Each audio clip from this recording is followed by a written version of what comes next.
Hello बच्चा party, जय Hind. I hope कि आप सब अच्छे होंगे और अपनी प्रेपरेशन बहुत ही अच्छे तरीके से कर रहे होंगे। तो आज मैं स्टूडेंट्स आपके लिए ना कोई टॉपिक, ना कोई लेक्चर, ना कोई कुछ लेकर आया हूँ क्वेश्चन आंसर। आज मैं आपके लिए लेकर आया हूँ सीधे PYQ। क्या सीधे आके PYQ। जो लोग द प्योर एजुकेशन को, प्योर एजुकेशन नाम सुन के फ्लावर समझते थे, फ्लावर नहीं फायर है। क्या है? द प्योर एजुकेशन फायर है। आज उन सबको पता चल जाएगा द प्योर एजुकेशन को जो फ्लावर समझते थे फिर वो फायर है। क्या है? फायर है। तो चलिए आज मैं आपके लिए PYQ लेकर आया हूँ और ये वही PYQ है जितने मैंने मान लीजिए कि जीके में 18 लेक्चर लगाए हैं और जियोग्राफिक में 6 to 7 लेक्चर लगाए हैं। उन सब में 18 to 16 24 to 25 लेक्चर्स में आपके इस 24 to 25 लेक्चर्स में आपके मैंने जितने भी मैंने टॉपिक पढ़ाए हैं उसमें से देख लीजिए कि ये सब PYQ आते हैं। मुझे पता है कि आपके लिए बहुत अपने इस बार आप जीके थोड़ा अलग तरीके से पढ़े थे। पहले आप पढ़ रहे थे भारत के झंडे, भारत के झंडे के बाद सीधा आप इतिहास पे आ गए, इतिहास के बाद पहले इतिहास पे आ गए, इतिहास के बाद आपका अगला क्वेश्चन कौन सा हो जाता है? ग्रह का हो जाता है। फिर ग्रह के बाद आप लोग पहुंच जाते हैं, किधर पहुंच जाते हो? राजस्थान क्षेत्र, स्टेट, सबसे बड़ा राज्य। सबसे बड़ा राज्य के आप बाद पहुंच जाते हो कि जलप्रपात। जलप्रपात कई बच्चे इसमें से भी होंगे भी यार सर जो पढ़ा रहे हैं वो भी यूट्यूब पे ऐसे फ्री में, इसका कुछ मतलब है? टाइम पास करवा रहे हैं। बच्चा टाइम पास नहीं करवा रहा, जहां मर्जी देख लिए। पेड क्लासेस में भी जैसे मैं पढ़ा रहा हूँ ना, मैं पेड क्लासेस की बात कर रहा हूँ, जहां मर्जी उठा के देख लीजिए। पेड क्लासेस में भी ऐसे टॉपिक टू टॉपिक वाइज नहीं पढ़ाया जाता, नहीं पढ़ाया जाता। अगर जिसके यहाँ पढ़ाया जाता है कमेंट में लिखिए सर यहाँ पर पढ़ाया जाता है, वहाँ पर पढ़ाया जाता है तो वहाँ पर बहुत अच्छा है। बताइए मुझे कमेंट में अभी बताइए, अभी चैट में लिखिए, अभी चैट में लिखिए क्या पेड क्लासेस में जैसे मैं आपको topic to topic wise, sequence to sequence wise पढ़ा रहा हूँ वैसे पढ़ाया जाता है या नहीं पढ़ाया जाता, फिर मुझे बताइएगा। तो चलिए हम अपना फर्स्ट क्वेश्चन स्टार्ट करते हैं। हमारा फर्स्ट क्वेश्चन क्या है? भारत के झंडे में सबसे ऊपर कौन सा रंग है? भारत के झंडे में सबसे ऊपर कौन सा रंग है? हमारा फर्स्ट ऑप्शन है हरा, सेकंड ऑप्शन है नीला, थर्ड ऑप्शन है लाल और फोर्थ ऑप्शन है केसरी। वही पहले कौन सा ऑप्शन काटना है? नीला तो होता ही नहीं है, लाल तो होता ही नहीं है, बच गया हरा और केसरी। और भारत के झंडे में सबसे ऊपर रंग होता है केसरी रंग होता है और सबसे नीचे कौन सा होता है? सबसे नीचे हरा होता है और बीच में कौन सा होता है? बीच में सफेद होता है। इसका मैं आपको ट्रिक बता देता हूँ। ट्रिक मान लीजिए ये क्वेश्चन तो नहीं, वैसे सबको याद ही रहना चाहिए, होगा नहीं रहना चाहिए। मान लीजिए कि जो बच्चा कंफ्यूज हो जाता है कि यार सर पहले हरा रहेगा कि केसरी रहेगा, तो मान लीजिए हरियाली। हरा मतलब हरा क्या इंडिकेट करता है? हरा साइन क्या इंडिकेट करता है? हरा साइन मतलब कि इंडिकेट करता है। तो बच्चा मुझे बताइए हरियाली है, हरियाली मतलब कि पेड़ पौधे। पेड़ पौधे ऊपर रहेंगे या सबसे ऊपर हवा में ऊपर रहेंगे या नीचे रहेंगे? बोलेंगे आप सर नीचे रहेंगे, तो बस ऐसे याद कर लीजिए। हरा, हरा मतलब कि हरियाली। हरा ऊपर थोड़ी रहेगा, हरा तो सबसे नीचे रहेगा, सबसे नीचे मतलब कि जमीन पर। और केसरी, केसरी मतलब कि भगवा कपड़ा। झंडा, झंडा हम लोग जब अपना केसरी का टांगेंगे, जहाँ पर फहराएंगे अपना तिरंगा, अपना फ्लैग, केसरी फ्लैग फहराएंगे, वो कहाँ नीचे फहराएंगे या ऊपर फहराएंगे? तो बस बच्चा ऊपर फहराएंगे। ऊपर हो जाएगा केसरी, फिर बीच में हो जाएगा सफ़ेद और लास्ट में हो जाएगा तीसरे ऊपर के लास्ट में हो जाएगा हरा। आई होप कि आपको ये समझ लग गया होगा। तो हमारा नेक्स्ट क्वेश्चन है, भारत पर आक्रमण करने वाले प्रथम मुस्लिम शासक कौन था? प्रथम मुस्लिम शासक कौन था बताइए। ये आपको मैंने करवाया है कि नहीं करवाया? अभी मुझे चैट में आंसर दीजिए, करवाया है कि नहीं करवाया? ये मैंने टॉपिक नहीं पढ़वाया।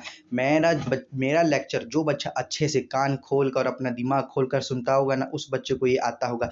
मैंने मोहम्मद गौरी के ऊपर पूरी की पूरी कहानी बता दी है, पूरी की पूरी कहानी। तेराइन का पहला युद्ध कौन कौन से थे? पृथ्वीराज चौहान और जयचंद की कहानी। तेराइन का द्वितीय युद्ध, सेकंड युद्ध, first battle of Tarain, second battle of Tarain, सब बता दिया है मैंने कि Mohammad Ghori first battle of Tarain में हारा था 1192, 1192 में तराइन का पहला युद्ध हुआ था, 1193 में तराइन का दूसरा युद्ध हुआ था। पहले बैटल में मोहम्मद गौरी हारा था, दूसरे बैटल में मोहम्मद गौरी जीत गया था। ये जीतने का कारण भी बताया था, पहले युद्ध में क्यों हार गया था, दूसरे युद्ध में कैसे जीत गया था, ये सब मैंने बताया। बताइए अभी चैट में लिखिए क्वेश्चन बताया है कि नहीं बताया? आपके सामने है, आपके सामने, आप खुद देख लीजिए, जो मैं पढ़ाता हूँ वही आया है। कौन सा? भारत पर आक्रमण करने वाला पहला शासक कौन सा है? मोहम्मद गौरी है। भारत पर आक्रमण करने वाला पहला शासक कौन है? मोहम्मद गौरी है।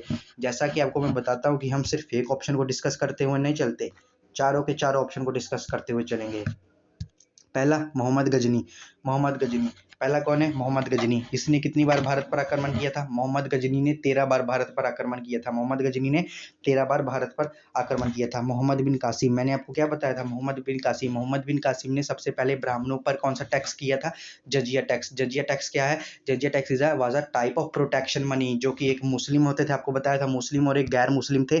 मुस्लिम तो बोलते थे कि ये राजा बोलता था कि चलो मुस्लिम लोग आते तो मैं कर दूंगा, जो गैर मुस्लिम है उनका तो मेरे रहते हुए, मेरे नाम के चलते तो उनका हो जाता है प्रोटेक्शन, तो इसीलिए जो गैर मुस्लिम लोग हैं वो मुझे टैक्स दो। जो गैर मुस्लिम लोग हैं वो मुझे टैक्स दो। और उसी टैक्स का क्या नाम था? उसी टैक्स का नाम था जजिया टैक्स। बताइए, बताया है कि नहीं बताया? बताइए, बताया है कि नहीं बताया? ये मैं लेकर आया हूँ पीवाई, क्योंकि ताकि सब बच्चों को भरोसा हो जाए, जो उनको समझता था कि द प्योर एजुकेशन फ्लावर है, उन सबको पता चल जाए वो फ्लावर नहीं फायर है। तो चलिए हमारा नेक्स्ट क्वेश्चन, अलाउद्दीन खिलजी। अलाउद्दीन खिलजी के बारे में अभी मैंने आपको कोई कहानी नहीं सुनाई। अलाउद्दीन खिलजी, पहले आपको मैंने वो गुलाम वंश इसके बारे में अभी थोड़ा ही बताया है। अलाउद्दीन खिलजी वंश के जब आएंगे तो खिलजी वंश के बारे में भी पढ़ाएंगे। तो हमारा नेक्स्ट क्वेश्चन है, किस ग्रह में कोई वायुमंडल नहीं होता? बताइए। 40 to 50 क्या 100+ क्वेश्चन लगवा दिए होंगे मैंने और सौरभ सर ने। मैंने 100+ लगवा दिए होंगे और सौरभ सर ने 100+, 200+ क्वेश्चन लगवा दिए होंगे। और हर लेक्चर में, जियोग्राफी के जितने भी लेक्चर है, हर लेक्चर में जाके देख लीजिएगा कि किस ग्रह का वायुमंडल नहीं होता, किस ग्रह को लाल ग्रह कहा जाता है, किसे पृथ्वी का ट्विन कहा जाता है, वीनस में मरकरी सूरज के पास होने से भी इतना ज़्यादा गर्म क्यों नहीं है, जबकि वीनस में ऐसा क्या है और मरकरी में ऐसा क्या नहीं है, और क्या क्या सब कुछ बताया है। बताइए कमेंट में, चैट में बताइए, बताया कि नहीं बताया। जब भी जो बच्चा बोल दे नहीं बताया तो उसका पिटाई होगा, क्योंकि बहुत बारी बताया गया है ये क्वेश्चन। किस ग्रह को नहीं कहा जाता, किस ग्रह को वायुमंडल नहीं होता? मरकरी ग्रह का। मंगल मंगल को क्या बोलते हैं? मरकरी। तो जैसा कि हम हर ऑप्शन को अच्छे से डिस्कस करते हुए चलेंगे, मंगल ग्रह का क्या नहीं होता? जिसको मरकरी कहते हैं उसका क्या नहीं होता? उसका, और अरे वेट कीजिए स्टूडेंट्स। मंगल ग्रह तो इंग्लिश में मार्स हो गया ना। मंगल ग्रह को तो इंग्लिश में मार्स कहते हैं। मंगल ग्रह को इंग्लिश में तो मार्स कहते हैं। तो रुकिए, मुझे क्रॉस चेक करने दीजिए। वेट कीजिए, सॉरी स्टूडेंट्स, आई अपोलोजाइज, मेरी गलती है। किस ग्रह का वायुमंडल नहीं होता? बुध। किस ग्रह का वायुमंडल नहीं होता? बुध ग्रह का। ये मुझे कंफ्यूजन हो गया था। मंगल को क्या बोलते हैं इंग्लिश में? मार्स बोलते हैं। बुध किस ग्रह का वायुमंडल नहीं होता? मरकरी ग्रह का वायुमंडल नहीं होता, जिसे क्या बोलते हैं हम? जिसे हम बुध बोलते हैं। जिसे हम क्या बोलते हैं? जिसे हम बुध बोलते हैं। और शुक्र किसे बोलते हैं? शुक्र हम वीनस को बोलते हैं। शुक्र किसे बोलते हैं? शुक्र हम वीनस को बोलते हैं। बृहस्पति जिसे हम जुपिटर बोलते हैं। बृहस्पति किसे बोलते हैं? बृहस्पति को हम जुपिटर कहते हैं इंग्लिश में। तो अब मुझे बताइए कि 4 ऑप्शन को डिस्कस करते हुए चलना है। मैं आपको पूछूंगा इंपॉर्टेंट चीज। मंगल ग्रह मार्स है, मुझे बताइए क्या मार्स में कोई सैटेलाइट है? हाँ जी है। कितनी है? 2 है। कौन कौन सी है? फोबोस है और डाइमोस है। कौन कौन सी है मार्स में? फोबोस और डाइमोस। कौन कौन सी है? फोबोस और डाइमोस। तो इनमें से स्मॉलेस्ट कौन सी है? पहले मुझे बताइए इसमें से मार्स की स्मॉलेस्ट कौन सी है? मार्स की स्मॉलेस्ट कौन सी है? डाइमोस है। और पूरे सोलर सिस्टम की लार्जेस्ट सैटेलाइट कौन सी है? वो भी डाइमोस है। फिर अगला हमारा आ गया शुक्र। अगला हमारा क्या आ गया? शुक्र। शुक्र को हम क्या बोलते हैं? शुक्र को हम वीनस बोलते हैं। शुक्र को हम क्या बोलते हैं? शुक्र को हम वीनस बोलते हैं। क्या वीनस की कोई सैटेलाइट है? नो, वीनस की सर कोई सैटेलाइट नहीं है। अगला आ गया बुध। बुध को हम क्या बोलते हैं? बुध को हम मरकरी बोलते हैं। क्या मरकरी की कोई सैटेलाइट है? नो, मरकरी की कोई सैटेलाइट नहीं। अगला हमारा आ गया बृहस्पति। बृहस्पति को हम क्या बोलते हैं? बृहस्पति को हम जुपिटर बोलते हैं। तो जुपिटर की बताइए कितनी सैटेलाइट है? जुपिटर की 79 सैटेलाइट है। और इसकी जुपिटर की जो सबसे लार्जेस्ट सैटेलाइट है, जुपिटर ग्रह की पूछ रहा हूँ, पूरे सोलर सिस्टम की नहीं, जुपिटर ग्रह की लार्जेस्ट सैटेलाइट है गैनीमेड। और पूरे सोलर सिस्टम की भी लार्जेस्ट सैटेलाइट क्या है? गैनीमेड ही है। पूरे सोलर सिस्टम की क्या है? वो भी गैनीमेड है। बताइए, मुझे ये क्वेश्चन नहीं करवाया मैंने आपको। अब अगला औरंगजेब। औरंगजेब के पश्चात कौन शासक बना? औरंगजेब के पश्चात कौन शासक बना? ये मैंने चेचा आपको ये क्वेश्चन टाइप करके नहीं लाया। मैं बोल रहा हूँ जो बच्चा कान खुल कर दिमाग खोल के मेरा लेक्चर सुनता है उसको हिस्ट्री के मध्यकालीन भारत के बने बनाए क्वेश्चन अभी देख लीजिए। अभी मैंने मध्यकालीन भारत को हाथ भी नहीं लगाया, मध्यकालीन भारत को हाथ भी नहीं लगाया। ऐसे ही मजाक मजाक में आपके 2 से 3 क्वेश्चन मध्यकालीन भारत के करवा दिए। तो मान लीजिए कि अगर मैं मध्यकालीन भारत को, मैं डेवल इंडिया को हाथ लगा लूंगा तो कहाँ जाएगा आपका हिस्ट्री का तो जय माता दी कल्याण करके आ जाओगे आप बच्चे। बताइए हमारा नेक्स्ट क्वेश्चन। औरंगजेब के पश्चात कौन शासक बना? औरंगजेब के पश्चात कौन शासक बना? मैंने बताया था बहादुर शाह जफर, मुगल किंग का बताता हूँ।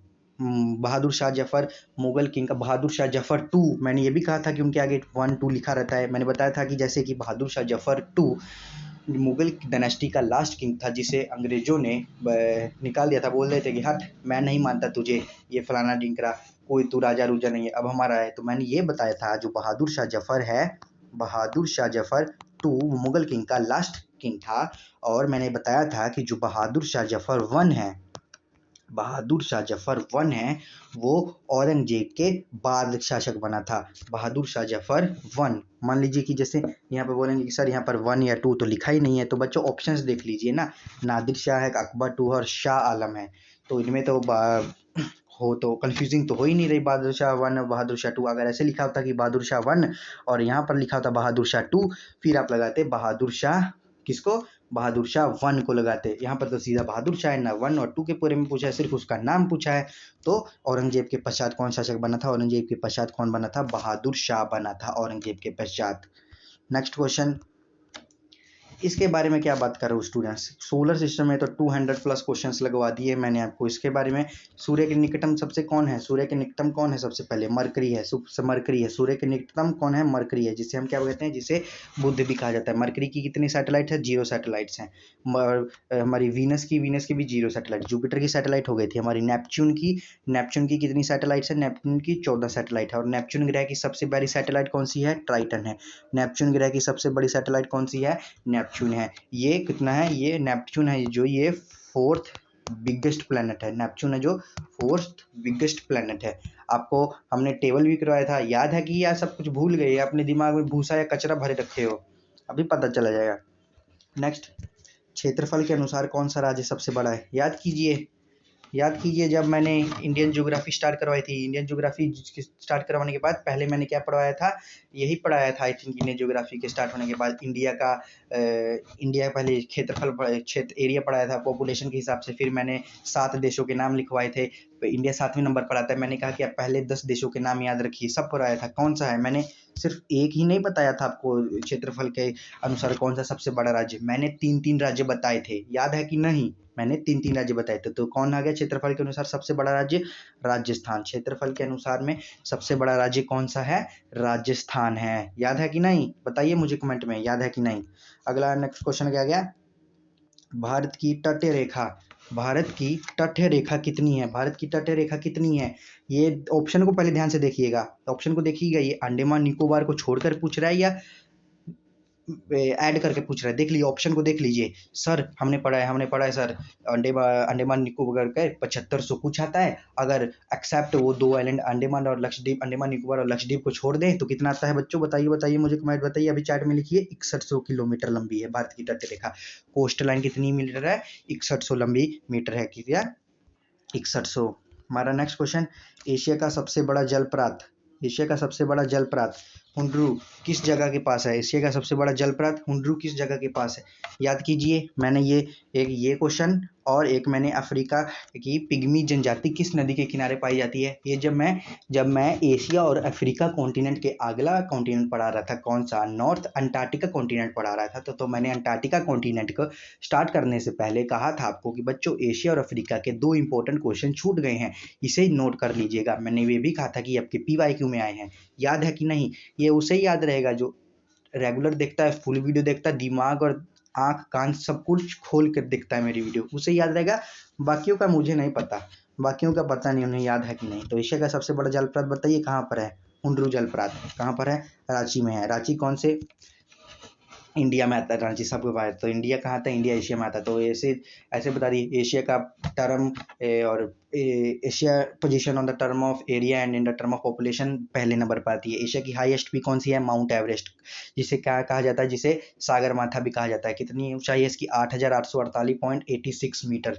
बताइए, ये सब आपको बताया कि नहीं बताया। हमारा नेक्स्ट क्वेश्चन, अलाउद्दीन खिलजी के प्रसिद्ध सेनापतियों में किसकी मंगोलों के विरुद्ध लड़ते हुए मृत्यु हुई। ये मैंने अलाउद्दीन खिलजी के बारे में एक चीज़ बताई थी पिछली बार, जब पिछला क्वेश्चन आया था अलाउद्दीन खिलजी का, उस समय मैंने कहा था कि इसके बारे में मैंने आपको नहीं बताया। पर याद कीजिए, अलाउद्दीन खिलजी का मैंने एक पॉइंट बताया था कि जब मंगोलों विरुद्ध लड़ते हुए मृत्यु हो गई थी, किसकी मृत्यु हो गई थी, जफर खान की मंगोलों के विरुद्ध अलाउद्दीन खान के खिलजी की सेनापति में से जफर खान की मृत्यु हो गई थी। बताइए करवाया कि नहीं करवाया। हमारा नेक्स्ट क्वेश्चन, किस मुगल शासक ने ताजमहल बनवाया है, ये भी बताया, ये भी करवाया, ये तो सबको पता है, शाहजहां ने।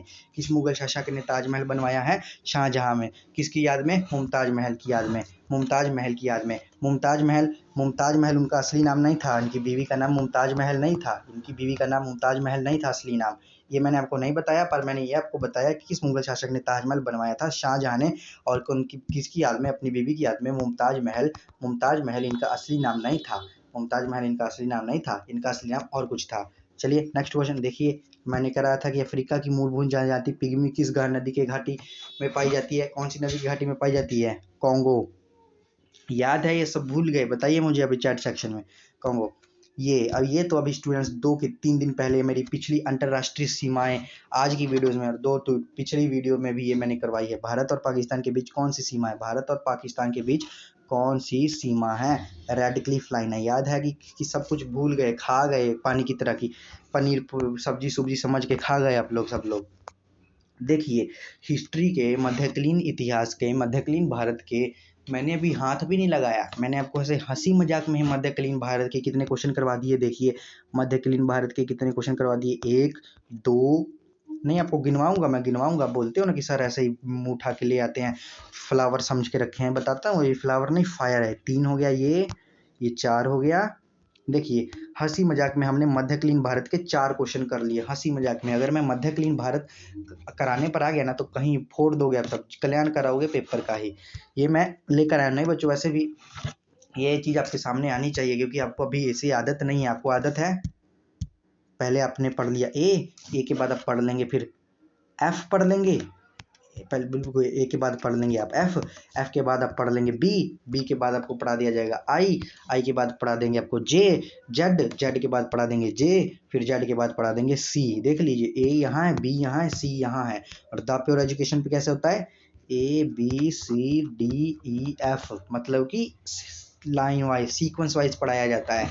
ये होता है बाकी जगह, और द प्योर एजुकेशन जगह पर पढ़ने का नतीजा ये होता है कि आपने देख ही लिया होगा कि हम प्रूफ भी देंगे, हिसाब का प्रूफ मान लीजिए। जिन्हें शक होता है ना, जिन बच्चों को शक होता है, एक हिसाब का ये प्रूफ मान लीजिए। तो चलिए, आज के लेक्चर में इतना ही। अगर ये सेशन आपको अच्छा लगेगा तो लाइक कीजिएगा, चैनल को सब्सक्राइब कीजिएगा, कमेंट जरूर कीजिएगा, और हर बच्चे के पास इसको शेयर जरूर करना है, जिन्हें लगता है कि ये बिना मतलब में ही फ्लावर समझ के रखे हैं, जिन्हें उन्हें बताना है प्योर एजुकेशन फ्लावर नहीं फायर है। तो चलिए स्टूडेंट्स, जय हिंद, जय भारत।